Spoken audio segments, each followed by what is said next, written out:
아멘. 갈라디아 성경 말씀은 조금 생각을 많이 해야 되는 그 논쟁이 많이 나옵니다. 7절에 보면 너희가 이제는 종이 아니요 아들이니라고 했습니다. 이 갈라디아 성도들에게 사도 바울이 알려주고 싶은 것은 너희들이 이제 종이 아니다, 아들이다. 그런데 그냥 아들이 아니라 사도 바울은 이 한 집의 아들을 상속자로 여기는 그 내용을 로마서에서도 얘기했고요, 갈라디아서도 얘기했습니다. 우리의 정체성이 하나님의 자녀인데 하나님의 자녀인 아들과 딸, 그 신분은 상속자라는 것입니다. 그래서 사도 바울이 여기서 유업을 이을 자, 유업을 받을 자, 유업이란 것은 아버지의 재산을 상속받는다는 뜻입니다. 로마서 8장에는 훨씬 더 구체적으로 얘기했습니다. 상속자인데 어떤 상속자인가? 독생자 예수 그리스도, 그분이 이제 하나님의 아들이지 않습니까? 하나님의 아들이 친아들이죠. 그래서 하나님이 아버지 하나님을 부르실 때 아빠라는 단어가 히브리어나 헬라어나 우리말이나 다 똑같습니다. 영어로 하면 ABBA, 아빠, 이게 헬라어도 아빠입니다. 아비 하면은 나의 아버지라는 뜻이고요. 그래서 아버지라고 부를 수 있는 분은 예수님밖에 없는데, 우리가 예수님을 믿으면 우리도 하나님의 아들 딸이 된다. 그러면 우리는 상속자다. 그런데 로마서 8장 16절에 엄청난 얘기를 했어요. 우리가 하나님 나라의 상속자, 하나님 아버지의 그 가지고 계신 것을 다 받을 상속자인데, 무슨 상속자인가? 하나님의 아들 독생자와 함께 공동 상속자다, 이런 얘기를 했습니다. 그러니까 우리의 지위와 신분을 엄청나게 높여주신 것에 대하여 이제 사도 바울이 갈라디아 성도들에게 이제 너희는 아들인데, 상속자인데 어찌하여 종의 신분처럼 다시 돌아가려고 하냐. 지난 주일 갈라디아 성도들이 신앙의 함정에 빠진 것에 대해서 설교 말씀을 드렸는데요, 이 갈라디아서의 말씀은 사도 바울이 그 당시에 사도 베드로도 정확하게 뚜렷하게 정리하지 못했던 것, 그러니까 할례도 받고 율법도 지키고 예수도 믿고 이래야지 구원 얻는다고 생각하는 유대인들의 생각을 정면으로 충돌해 가지고, 우리가 할례를 받고 예수를 믿고 복음 율법을 지켜서 구원 얻는 것이 아니고 오직 예수 그리스도를 믿음으로, 이것은 십자가의 그 대속의 의미가 우리가 조금 더 얹혀서 그 대속을 우리가 좀 도와줘야 될 이유가 전혀 없이 충분하고 완전한 대속이다, 이것을 믿는다는 겁니다. 그것을 사도 바울이 마치 우리 사람의 허리로 말하면 척추뼈대를 세우는 것처럼 우리 신앙의 기초 척추뼈대를 세우는 것입니다. 저 그래서 여러분들이 이 수요 예배 지금 예배를 드리고 있는 분들, 그리고 제가 매일 지금 말씀 묵상을 해서 여러분들에게 택배로 보내고 있는 이 말씀들을, 이 갈라디아서를 우리가 2주간 읽을 때 이 갈라디아에서에 나오는 그 복음의 척추뼈대 같은 것들을 세우는 그런 계기, 이 말씀을 한번 정확하게 정리하면 그 마치 신앙의 기초를 든든히 하는 것 같거든요. 그러면 우리의 신앙 그 위에서 이렇게 그 건물을 세우듯이 신앙에 자랄 수 있습니다. 이 갈라디아서를 이해를 못하면 언제든지 우리는 신앙의 함정에 그냥 빠졌는데 어떻게 빠졌는지 알 수도 없어요. 이 갈라디아 초신자들이 복음을 들었는데 복음을 한번 들으면 복음을 다 깨달을 수 없어요. 갈라디아 성도들에게 사도 바울이 율법 아래에 있는 것과 믿음으로 사는 것을 아주 대조해서 지금 설명합니다. 율법 아래, 이거 주일날도 좀 설명할 텐데요, 율법 아래와 믿음으로, 이게 무엇인가? 율법 아래는 내 공로를 십자가에다가 좀 집어넣는 것입니다. 믿음으로라는 것은 예수 그리스도 십자가의 은혜에 덧붙일 것이 하나도 없다는 거예요. 완전하고 충분한 대속이니까. 결국 이것이 우리가 죄사함을 받고 하나님 앞에 의롭다, 이걸 번역하면 이제 구원받는다는 거예요. 하나님 앞에 내가 의롭게 되는 것은 내 공로도 좀 들어가야 된다라고 생각하는 율법 아래에 있다, 이런 것입니다.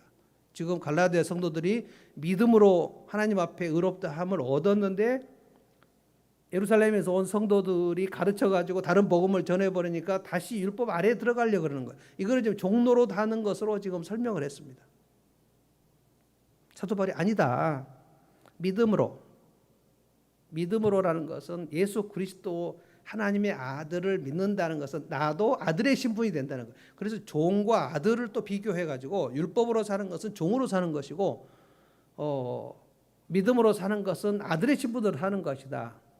나중에 4장 마지막에 보면 이거를 아브라함의 두 아들 이삭과 이스마엘로 비유를 해버립니다. 율법 아래에 있는 것은 여종 하갈의 아들인 이스마엘로 사는 거고, 믿음으로 사는 것은 사라의 아들인 이삭 같은 신분으로 사는 거다. 그래서 그때 사라가 뭐라 그랬냐, 아브라함에게 이렇게 얘기했거든요. 이스마엘이 그 어린 이삭을 희롱했을 때 그 사라가 굉장히 막 분노하면서 이 여종과 이 여종의 아들을 내쫓으라 그랬거든요. 이 여종의 아들은 우리의 유업을 얻을 수 없다, 내쫓으라 그랬을 때 아브라함이 굉장히 고민하면서 하나님께 물어봅니다. 하나님께 물어보니까 하나님께서 사라 말대로 해라, 내쫓으라.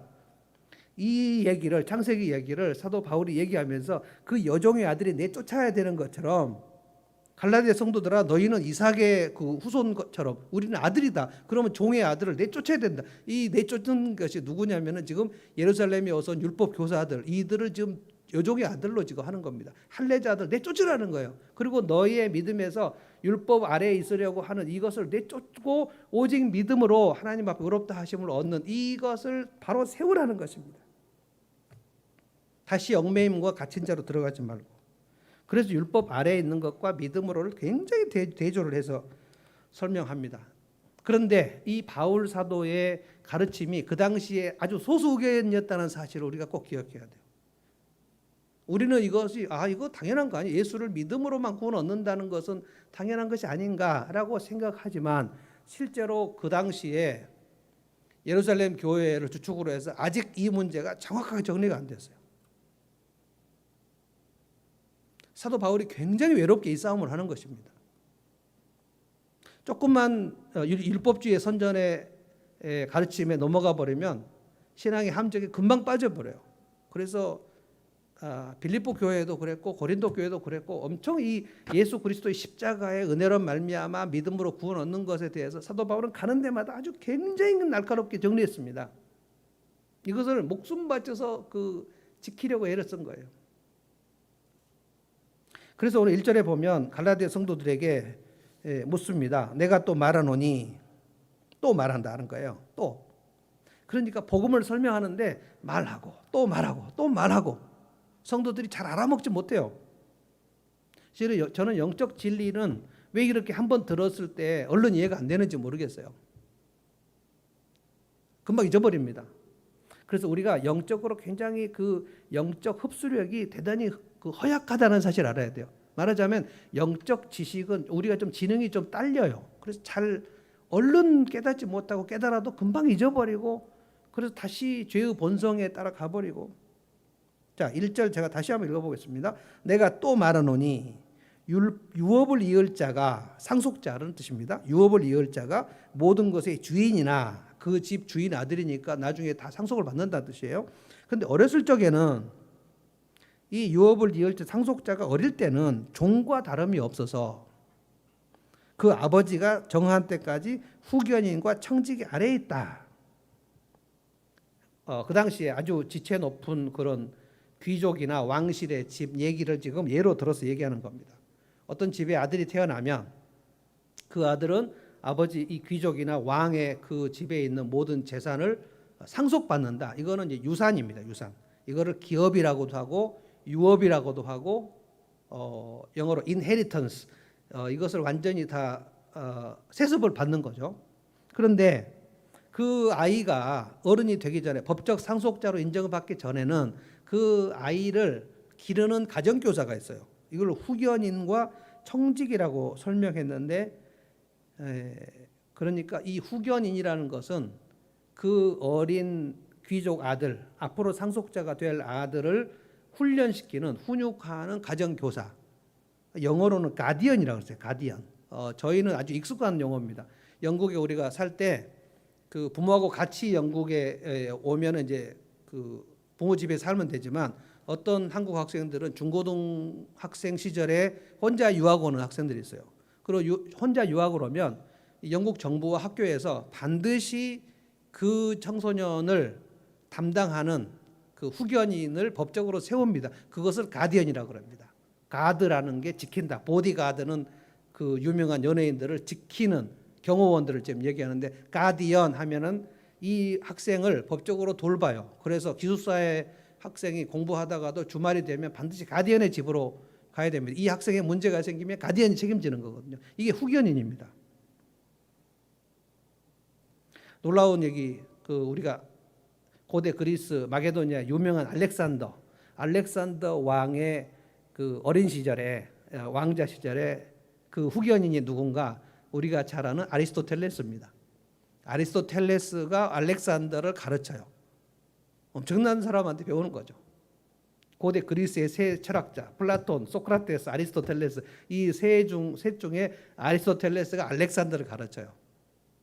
그런데 옛날에는 이 후견인이 가정교사라고도 하고, 옛날 우리 개혁 성경에는 몽학 선생이라는 말도 있습니다. 요즘에 다 빠져버렸는데 초등교사라고 번역을 했는데, 예전에 저 어렸을 적에 성경 읽을 때 몽학 선생, 그러면 자꾸 무슨 꿈을 꾸는 무슨 선생인가 이런 생각이 들어요. 몽학 선생. 이 말이 이제 후견인 청지기 이런 뜻입니다. 조선시대 그 우리 사극을 볼 때도 왕자가 있으면 그 왕자가 이제 그 뭡니까?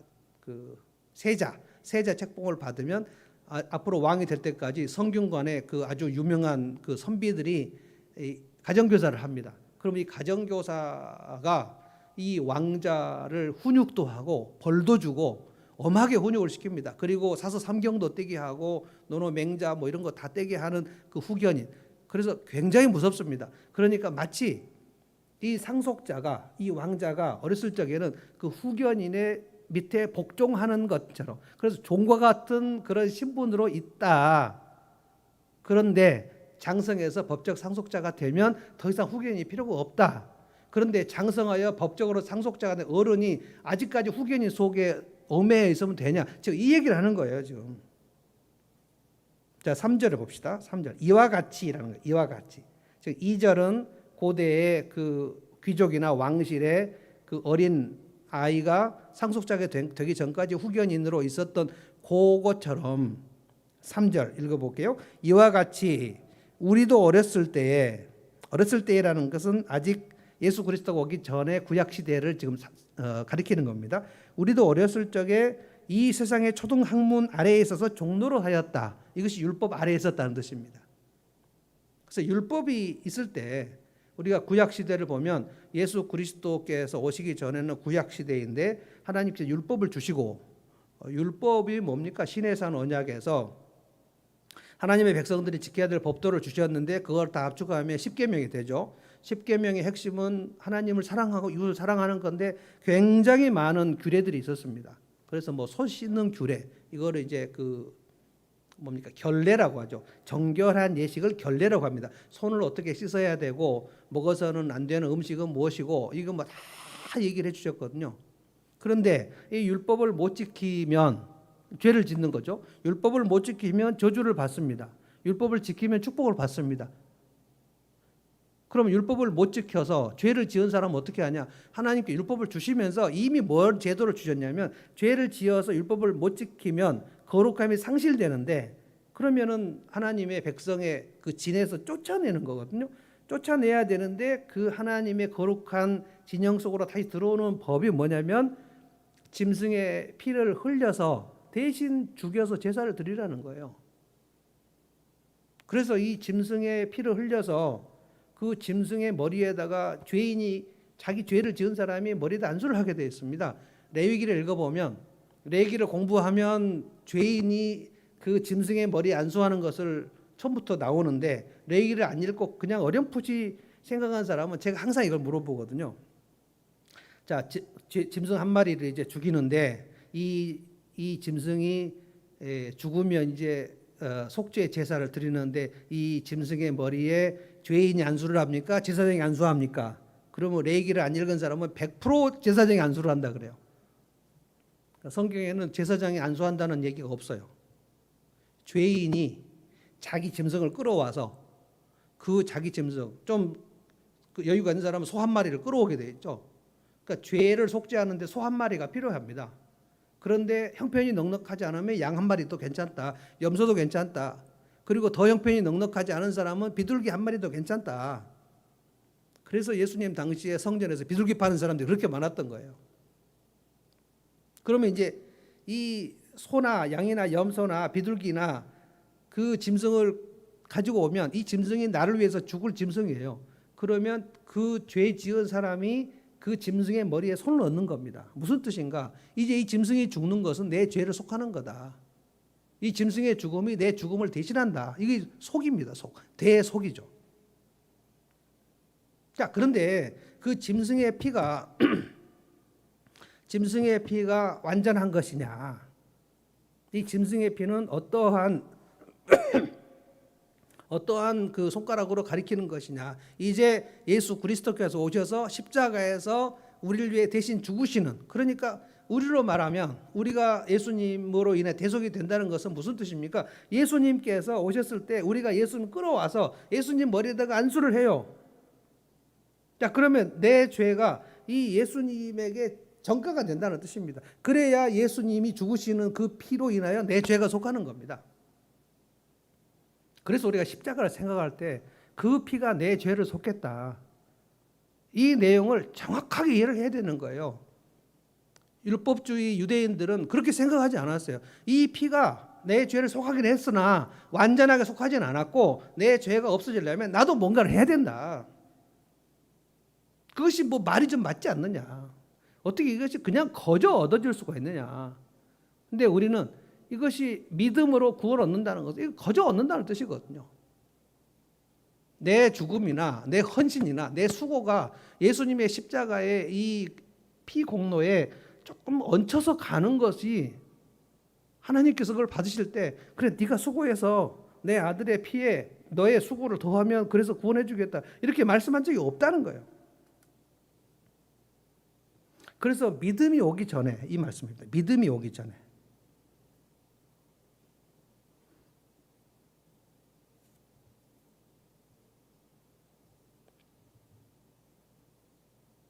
사절에 보면 때가 참에 하나님이 그 아들을 보내사. 때가 찼다. 이것은 영어 성경에는 때가 충분하게 fully 찼다. 그러니까 구속 역사 전체 계획에서 하나님께서는 독생자 예수 그리스도를 보내실 계획을 했었다. 그 전에 3장에 보면은 만약에 율법으로 구원 얻을 수가 있었다면 하나님이 독생자 예수 그리스도를 보낼 계획을 했겠느냐. 율법으로는 의로움을 얻을 자가 없었다. 율법을 지키면 구원 얻을 수 있다는 것은 이론상 가능한데 율법을 다 지켜서 의로움을 하나님 앞에 얻을 사람은 없다는 거 하나님 알고 계셨다는 거예요. 그래서 율법으로는 의로움을 얻을 수 없다. 예전에 아주 그 성경을 제가 몰랐을 때 그리고 많은 사람들이 그렇게 가르치게 됐었어요. 어떻게 가르쳤냐? 구약 시대는 율법으로 구원을 얻고 신약 시대는 믿음으로 구원을 얻는다. 이런 놀라운 쓸데없는 얘기를 가르치기도 하고 그렇게 깨닫기도 하고 그래서 구약은 율법으로 구원을 얻고 신약에서는 믿음으로 구원을 얻는다. 그런 얘기가 성경에 전혀 없었어요. 구약 백성들도 이 어린 양이나 황소의 피로 내 죄가 속한다는 사실을 믿었는데 그 사람들은 이 어린 양이나 황소의 피를 생각하면서 앞으로 이 어린 양의 피와 황소의 피가 가리키는 이 십자가 예수 그리스도의 피를 믿음으로 하나님의 약속을 믿음으로 구원 얻은 거예요. 그래서 때가 찼을 때 하나님께서 그 아들을 보내셨다. 그 아들을 보내셔서 여자에게 나게 하시고 여자에게 나게 하신 게 성육신이죠. 근데 그 다음이 이제 중요합니다. 율법 아래에 나게 하셨다. 율법 아래 이것을 우리가 정확하게 해석을 해야 된다는 거예요. 율법 아래라는 것은 율법을 지켜야만 되는 율법을 지켜서 구원 얻으려고 하는 이 시스템 그 속으로 집어넣으셨어요. 자, 그런데 예수님이 왜 죽으셨냐? 율법을 못 지키면 저주를 받는 우리들을 대신하여 예수님이 율법을 못 지켜서 저주받는 우리를 대신하여 예수님이 저주를 받으셨어요. 그게 나무에 달린 자가 저주를 받는다는 뜻입니다. 그 나무가 십자가였어요. 이게 구약과 신약의 완전히 분기점이 예수 그리스도께서 직접 내려오셨을 때 이걸 세례 요한이 구약 선지자의 마지막인 세례 요한이 이것을 보고 보라 세상 죄를 지고 가는 하나님 어린 양이다. 엄청난 얘기입니다. 그 당시에 대제사장 바리새인 서기관들 아무도 예수 그리스도가 세상 죄를 지고 간 하나님 어린 양인 것을 식별하지 못했습니다. 그렇게 구약 성경을 많이 읽었지만 예수님께 직접 요한복음에서 이렇게 얘기했죠. 너희가 성경을 그렇게 열심히 연구하고 상고하거니와 이 모든 성경이 얘기하는 이 구약입니다. 이 성경이 얘기하는 것은 바로 나를 가리켜서 기록한 거다. 그래서도 대제사장이 얼마나 그 분노하면서 옷을 찢으면서 막 네가 어떻게 성경의 중심 주제가 될 수가 있냐. 근데 예수님이 어떻게 해요? 좀 배타적인 진리입니다. 모든 성경의 주제는 나다. 이게 요한복음 5장 39절입니다. 창세기의 중심 주제도 나다. 출애굽기의 중심 주제도 나다. 레위기의 중심 주제도 나다. 십자가에 달리신 하나님의 아들 예수 그리스도의 그 보혈, 그 구원, 그 대속 이것을 창세기도 얘기하고 말라기도 얘기하고 사무엘상도 얘기하고 다 얘기했다고 예수님이 직접 주장을 하신 겁니다.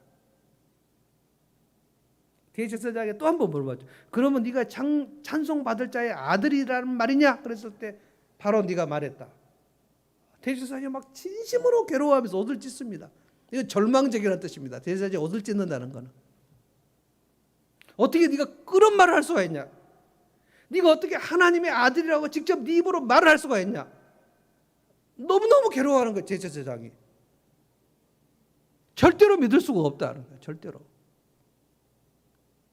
그러니까 거짓말쟁이 아니면 미친놈.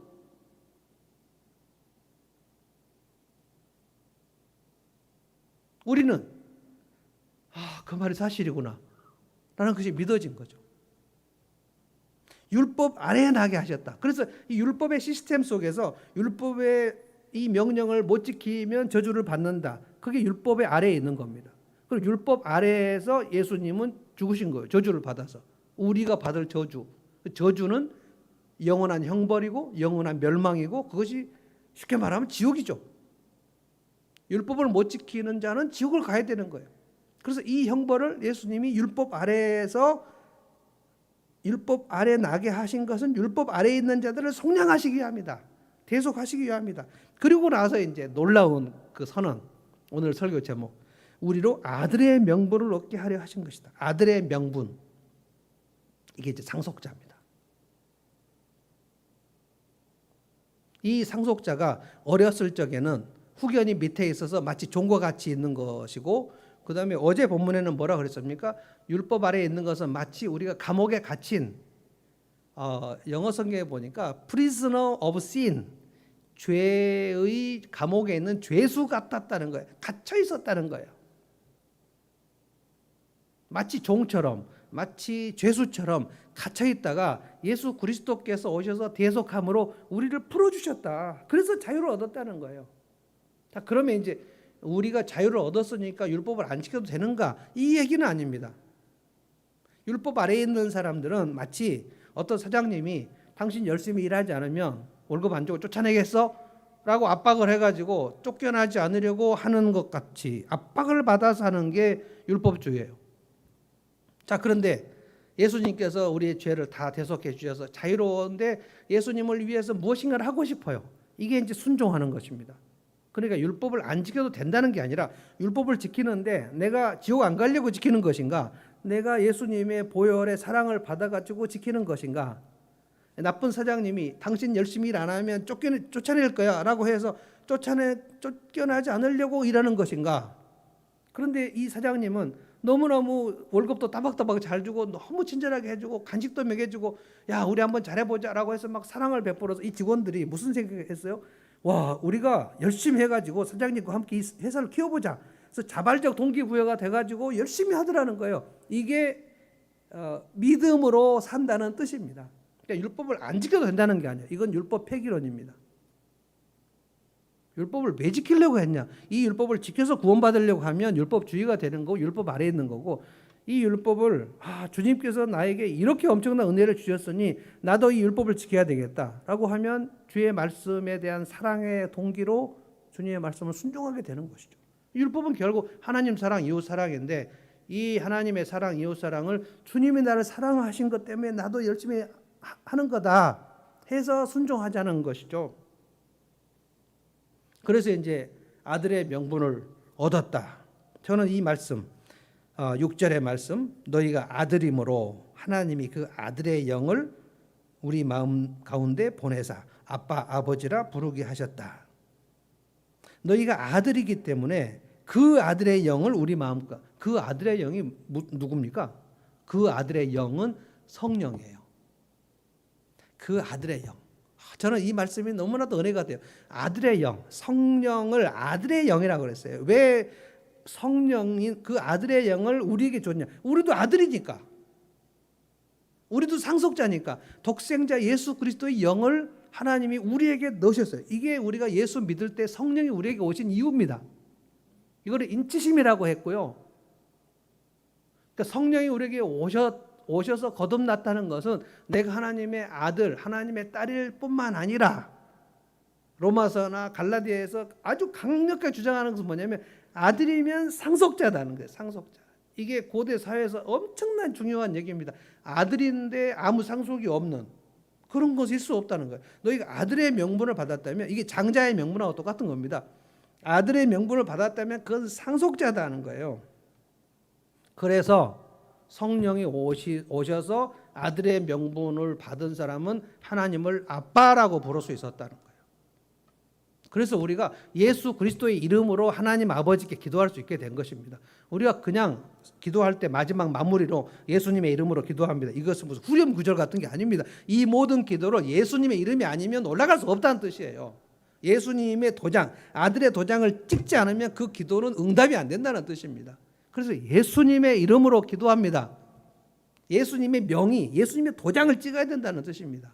그런데 그 도장을 찍을 때 우리는 왜 어떻게 도장을 찍을 수 있게 됐냐? 예수님의 도장을 우리가 어떻게 찍냐? 그 성령이 아들의 영이 오셨기 때문에 우리의 이 간구가 하나님 아버지가 들으실 수밖에 없는, 아들이 아버지에게 달라 그러는데 아버지가 못 줘서 안달이지 그걸 안 줄 수가 있겠느냐?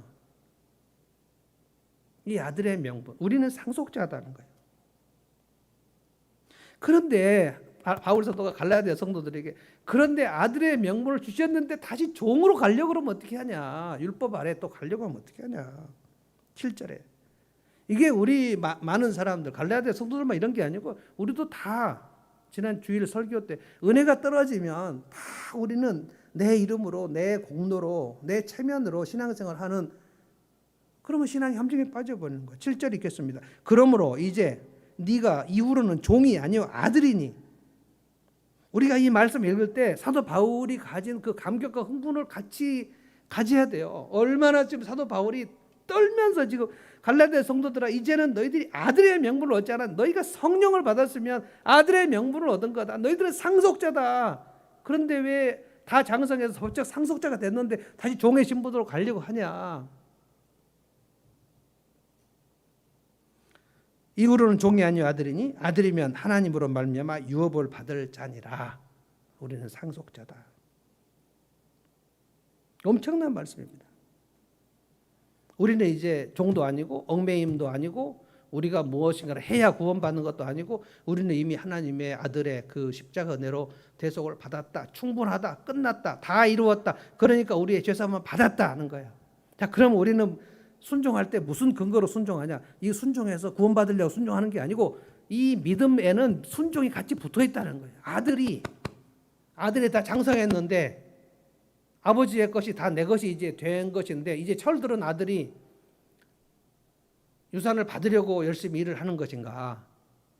아버지의 것은 내 것이라고 아버지가 약속했으니 이제 이 모든 일은 이 집안 일을 할 때 전부 가장 책임지고 다 일을 하지 않겠습니까? 그러니까 매니저하고 그 사장 아들하고 마인드가 같겠습니까? 알바생하고 그 주인 아들하고 같겠냐고요. 근데 왜 주인 아들로서의 그 마인드를 안 갖고 너는 자꾸만 알바생처럼 시간 끝나면 빨리 퇴근해야지 이 생각만 하고 있냐? 그래서 8절에 그러나 너희가 그때에는 하나님 알지 못하여 본질상 하나님 아들 아닌 자들에게 종로로 되었다. 그 초등 학문에 그 율법주의에 빠져 있었다. 구약 백성들은 다 율법주의에 빠져 있었어요. 그런데 아니다는 거예요. 이제는 너희가 하나님 알 뿐 아니라 하나님이 아신 바 되었거늘. 뭘 알아요? 네가 내 아들이라고 하나님이 말씀하셨다는 거예요. 독생자 예수 그리스도를 네가 믿었냐? 그럼 너는 내 아들이다, 내 딸이다. 그러면 뭐라고요? 상속자다. 여러분, 이 밤에 우리가 같이 확인하고 기뻐 뛰어야 될 사실은 무엇인가 하면, 우리가 예수 그리스도 하나님의 독생자, 영원히 한 분, 그 독생자를, 그 십자가의 보혈이 내 죄를 대속했다고 믿는다면 우리는 성령이 들어오신 거고, 성령이 들어오셨다면 우리는 하나님 나라 상속자의 신분을 얻게 되었다는 것, 이것을 깨달아야 된다는 것이에요. 깨닫고 다시는 이 종의 신분으로 가지 않는다. 우리가 무슨 말씀을 순종할 때 내가 이것을 해서 내 공로를 뭐 취하고 내 이름을 취하고 그러는 게 아니고, 그냥 나를 구원해 주신 하나님의 은혜에 너무 감사해서 그냥 주님의 일을 하고, 너무 감사해서 내가 공부를 하고, 너무 감사해서 찬양하고, 너무 감사해서 출근하고, 이것이 은혜로 사는 것이죠. 우리는 하나님을 안다는 거예요. 하나님이 우리 아버지다. 그래서 우리가 이렇게 기도를 한다는 거, 우리는 그 환자를 위한 합심 기도를 했을 때 하나님께서 응답을 안 해주신 적이 거의 없어요. 제가 몇 번이나 쭉 여러분들에게 우리 교회에 있었던 역사적 환자들의 이름을 쭉 들어서 얘기할 때, 근데 이번에 이제 우리 조영준 목사님 아버님, 조성일 집사님의 그 일이 일어났을 때, 야, 진짜 이해를 할 수가 없는 일들. 어떻게 응급실을 타고 가갖고 서울대병원까지 갔는데 거기서 응급실에 예약이 안 됐다고 안 받아주는 경우가 또 어디가 있습니까? 뭐 코로나 때문에 그런지 어쩐지 모르겠지만 응급실에 119로 갔는데 예약이 안 됐다고 돌려보내는 또 이해가 어디가 있어요? 이해가 안 되죠. 그러나 이 일로 하나님은 무슨 일을 하실 것인가? 그래서 우리는 그냥 기도하는 거예요. 우리가 기도할 때 하나님 이렇게 해주십시오 하고 기도하는데, 하나님께서 그대로 다 해주신다는 게 아니라 이 일을 통해서 하나님께서 어떻게 우리가 알 수 없는, 측량할 수 없는 하나님의 일들을 이루어 가시는 것을, 야, 하나님 참 놀라우신 분이구나, 이것을 고백하게 하는 방식으로 합력하여 선을 이루실 거라고 저는 믿습니다. 이게 상속자의 신분으로 아버지에게 담대하게 하는 것입니다. 그러니까 너희들은 이제 종이 아니요 아들이다. 이 정체성을 잊지 말고 살아야 된다는 거예요. 그래서 이제 육체 아래 살지 말라. 어찌하여 다시 약하고 천박한 초등학문으로 돌아가서 다시 그들에게 종노하려고 하느냐. 근데 이미 10절에 보면 율법주의로 이미 들어가 버렸어요. 갈라디아 성도들이. 너희가 날과 달과 절기와 해를 삼가 지키니, 구약에서 말하는 그 모든 무교절, 유월절, 뭐 수전절 이런 것들을 지키라고 하니까 다 지켜야 되는 줄 알고 그걸 지키고 있었단 말입니다. 그런데 이걸 누가 뒤집었다고요? 루스드라의 디모데, 더베의 가이오, 이 청년들이 와가지고, 아니 어르신들 왜 이 절기를 지키고 있습니까? 이거 구약 절기인데 우리는 이제 이 절기 안 지켜도 됩니다 라고 했을 때, 어른들이 아니야, 그 율법주의 교사들이 와가지고 지키라고 그래서 우리 다시 지켜야 돼, 이거 지켜야 구원받는다 그랬어 라고 할 때, 이 청년들이 아니라고요, 우리 사도 바울이 전한 복음은 그것이 아니랬단 말이에요 하고 막 얘기해서, 그 어른들이 청년들에게 설득이 돼가지고 교회가 다시 일어나서 다시 복음으로 돌아왔다. 엄청난 얘기입니다.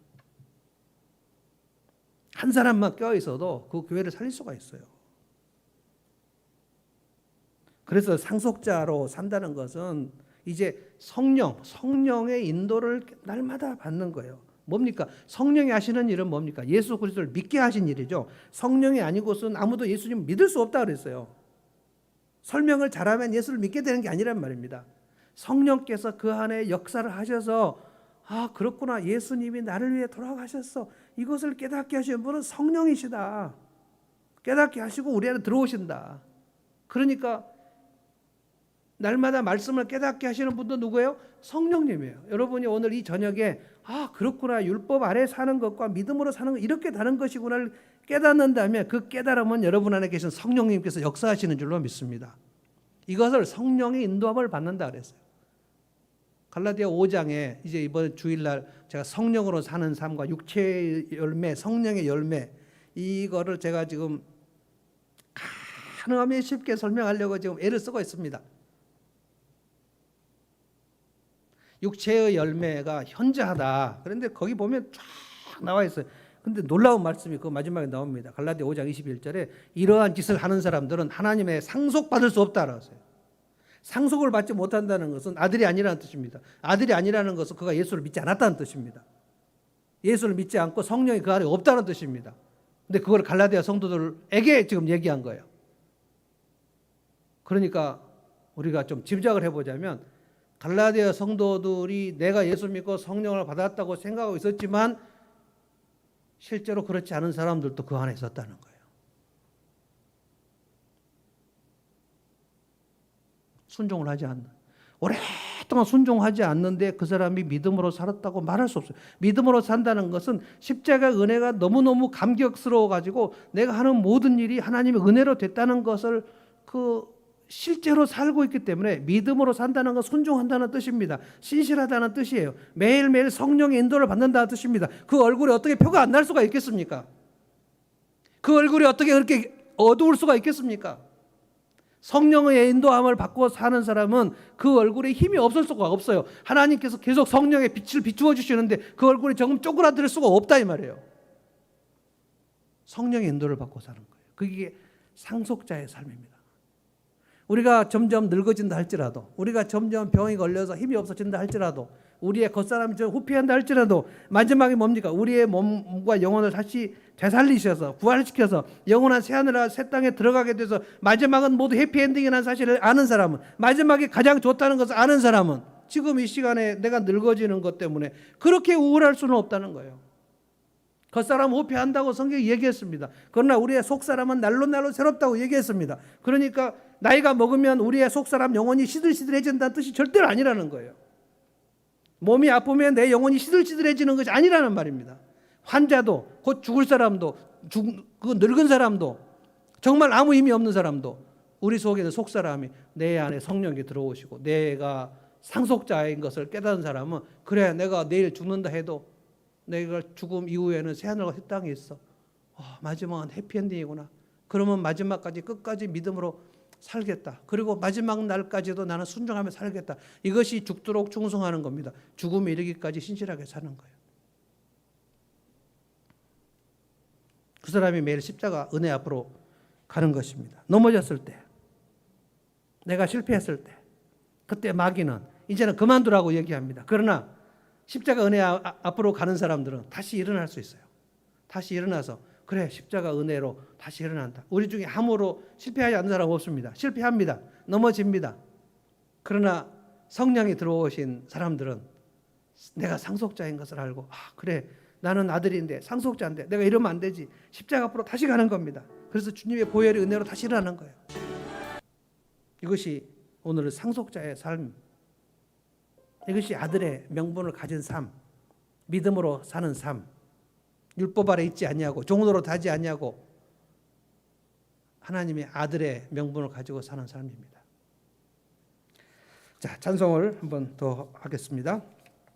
은혜로다 한번 해볼까요? 시작됐네. 우리 주님의 능력이 나의 삶을 다스리고 새롭게 하네. 자유하네. 죄와 사망으로부터 나의 삶은 변하고 충만하네. 조금만 아까보다 좀 빨리 해볼까요?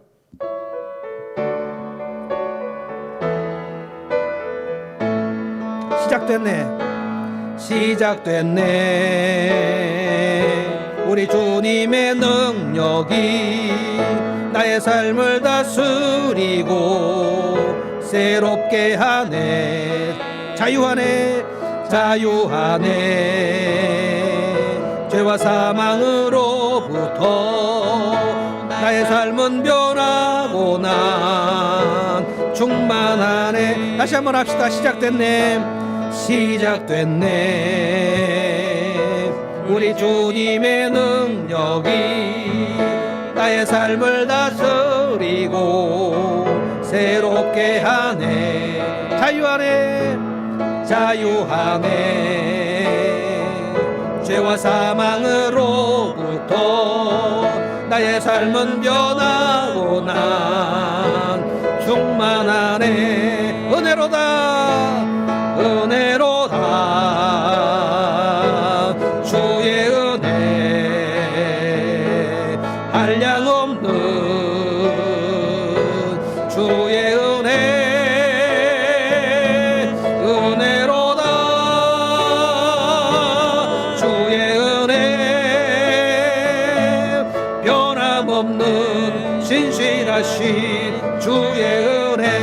은혜로다 주의 은혜, 은혜로다 주의 은혜, 주의 은혜 한량없는